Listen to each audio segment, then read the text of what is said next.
Hi hello ನಮಸ್ಕಾರ, welcome back to Vijaya recipe. ನಾನಿವತ್ತು ಮನೆಯಲ್ಲಿರುವ ಪದಾರ್ಥಗಳನ್ನು ಯೂಸ್ ಮಾಡಿಕೊಂಡು ರುಚಿಯಾದ ವೆಜ್ ಫ್ರೈಡ್ ರೈಸ್ ಮಾಡೋದು ಹೇಗೆ ಅಂತ ತಿಳಿಸ್ಕೊಡ್ತಾ ಇದ್ದೀನಿ. ಬನ್ನಿ ಫ್ರೆಂಡ್ಸ್, ಮಾಡೋದು ಹೇಗೆ ಅಂತ ನೋಡೋಣ. ಮಾಡೋದಕ್ಕೆ ನಾನು 2 ಮೀಡಿಯಮ್ ಸೈಜ್ ಈರುಳ್ಳಿನ ಸಣ್ಣದಾಗಿ ಕಟ್ ಮಾಡಿಟ್ಟಿದ್ದೀನಿ. 5 ರಿಂದ 6 ಮೆಣಸಿನ್ಕಾಯಿ ಅಡ್ಡ ಸೀಳಿ ಕಟ್ ಮಾಡಿಟ್ಟಿದ್ದೀನಿ. ಕ್ಯಾರೆಟ್ನ ಈ ರೀತಿ ಕಟ್ ಮಾಡಿಟ್ಟಿದ್ದೀನಿ. ಬೀನ್ಸ್ನ ಸಣ್ಣದಾಗಿ ಕಟ್ ಮಾಡಿಟ್ಟಿದ್ದೀನಿ.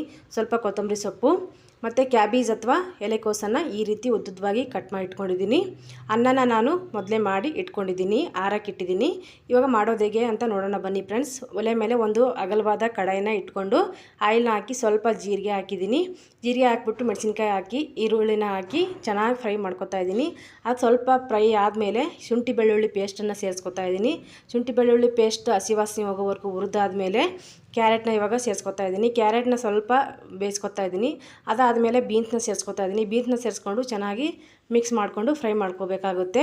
ಕ್ಯಾರೆಟ್ ಮತ್ತು ಬೀನ್ಸ್ನ ಎಣ್ಣೆಲೆ ಸ್ವಲ್ಪ ಚೆನ್ನಾಗಿ ಕೈ ಆಡಿಸಿ ಫ್ರೈ ಮಾಡಬೇಕಾಗುತ್ತೆ, ಯಾಕಂದರೆ ಅದು ಬೇಗ ಬೇಯಲ್ಲ. ಅದಕ್ಕೋಸ್ಕರ ಬೀನ್ಸ್ ಸ್ವಲ್ಪ ಒಂದು 50% ಬೇಯೋವರೆಗೂ ಫ್ರೈ ಮಾಡ್ಕೊಂಡಿದ್ದೀನಿ. ಅದಾದಮೇಲೆ ಇವಾಗ ಕ್ಯಾಬೇಜ್ನ ಸೇರಿಸ್ಕೊತಾ ಇದ್ದೀನಿ. ಕ್ಯಾಬೇಜ್ನ ನಾನು ಆಮೇಲೆ ಸೇರಿಸಿದ್ದೀನಿ, ಯಾಕಂದರೆ ಅದು ಬೇಗ ಬೇಯುತ್ತೆ. ಸ್ವಲ್ಪ ಉಪ್ಪನ್ನು ಸೇರಿಸಿದ್ದೀನಿ, ರುಚಿಗೆ ತಕ್ಕಷ್ಟು ಉಪ್ಪನ್ನು ಸೇರಿಸಿ ಚೆನ್ನಾಗಿ ಮಿಕ್ಸ್ ಮಾಡಿಕೊಂಡು ಫ್ರೈ ಮಾಡ್ಕೊಳ್ಳಿ. ಹೈ ಫ್ಲೇಮಲ್ಲಿಟ್ಟು ನೀವು ಇದನ್ನು ಫ್ರೈ ಮಾಡ್ಕೋಬೇಕಾಗುತ್ತೆ. ಅದಾದಮೇಲೆ ಕೊತ್ತಂಬರಿ ಸೊಪ್ಪನ್ನು ಸೇರಿಸಿ ಮಿಕ್ಸ್ ಮಾಡ್ಕೊತಾ ಇದ್ದೀನಿ. ಅನ್ನನ ಮಾಡಿಟ್ಟಿದ್ನಲ್ವ, ಅದನ್ನು ಕುಕ್ಕರಲ್ಲಿರೋ ಅನ್ನನ ಒಂದು ತಟ್ಟೆಗೆ ಹಾಕಿಟ್ಟಿದ್ದೀನಿ. ಯಾಕೆ ಅಂದರೆ ಸ್ವಲ್ಪ ಆರಿದರೆ ಉದುರಾಗಿ ಬರುತ್ತೆ ಅನ್ನ, ಫ್ರೈಡ್ ರೈಸ್ ಚೆನ್ನಾಗಾಗುತ್ತೆ ಅನ್ನೋ ಕಾರಣಕ್ಕೋಸ್ಕರ ನಾನು ಆ ರೀತಿ ಇಟ್ಟಿದ್ದೀನಿ. ಇವಾಗ ಅದೇ ಅನ್ನನ ಇವಾಗ ಬೇಯಿಸಿರುವಂಥ ತರಕಾರಿಗೆಲ್ಲ ಹಾಕಿ ಮಿಕ್ಸ್ ಮಾಡ್ಕೊತಾ ಇದ್ದೀನಿ. ಒಂದು ಒಳ್ಳೆ ಮಿಕ್ಸ್ ಕೊಡಿ ಫ್ರೆಂಡ್ಸ್. ಇವಾಗ ನಾನು ಧನಿಯಾ ಪುಡಿ, ಸ್ವಲ್ಪ ಗರಂ ಮಸಾಲ ಹಾಕಿ ಮಿಕ್ಸ್ ಮಾಡ್ಕೊತಾ ಇದ್ದೀನಿ. ಇದಕ್ಕೆ ನಾನು ಯಾವ ಸಾಸನ್ನು ಬಳಸಿಲ್ಲ, ಯಾವ ವಿನೆಗರು ಸಾಸು ಯಾವುದೂ ಇಲ್ಲ ಬಳಸಿಲ್ಲ. ಅದೆಲ್ಲ ಬಳಸೋದು ಬೇಡ, ಒಳ್ಳೆಯದಲ್ಲ ಆರೋಗ್ಯಕ್ಕಂತ ನಾನು ಅದು ಯಾವುದನ್ನು ಬಳಸ್ತೀರಾ. ಒಳ್ಳೆ ಹೆಲ್ದಿಯಾಗಿ ರುಚಿಯಾದ ವೆಜ್ ಫ್ರೈಡ್ ರೈಸ್ ಮಾಡೋದನ್ನು ಹೇಗೆ ಅಂತ ತಿಳಿಸ್ಕೊಟ್ಟಿದ್ದೀನಿ ಫ್ರೆಂಡ್ಸ್.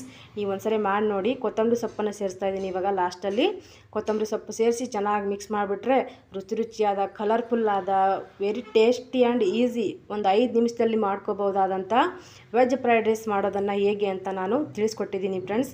ನೀವು ಒಂದ್ಸರಿ ಮಾಡಿ ನೋಡಿ. ನಿಮ್ಮ ಮನೆಯಲ್ಲಿ ನಿಮ್ಮ ಮನೆಯವ್ರಿಗೂ ಇಷ್ಟ ಆಗುತ್ತೆ, ನಿಮಗೂ ಇಷ್ಟ ಆಗುತ್ತೆ, ಮಕ್ಕಳಿಗೂ ಇಷ್ಟ ಆಗುತ್ತೆ. ನೋಡಿದ್ರಲ್ಲ ಫ್ರೆಂಡ್ಸ್ ವೆಜ್ ಫ್ರೈಡ್ ರೈಸ್ ಮಾಡೋದು ಹೇಗೆ ಅಂತ. ಇಷ್ಟ ಆದರೆ ಲೈಕ್ ಮಾಡಿ, ಶೇರ್ ಮಾಡಿ, ಸಬ್ಸ್ಕ್ರೈಬ್ ಮಾಡ್ಕೊಂಡು ನೋಡಿ. ಪ್ಲೀಸ್ ಸಪೋರ್ಟ್ ಮಾಡಿ ಫ್ರೆಂಡ್ಸ್.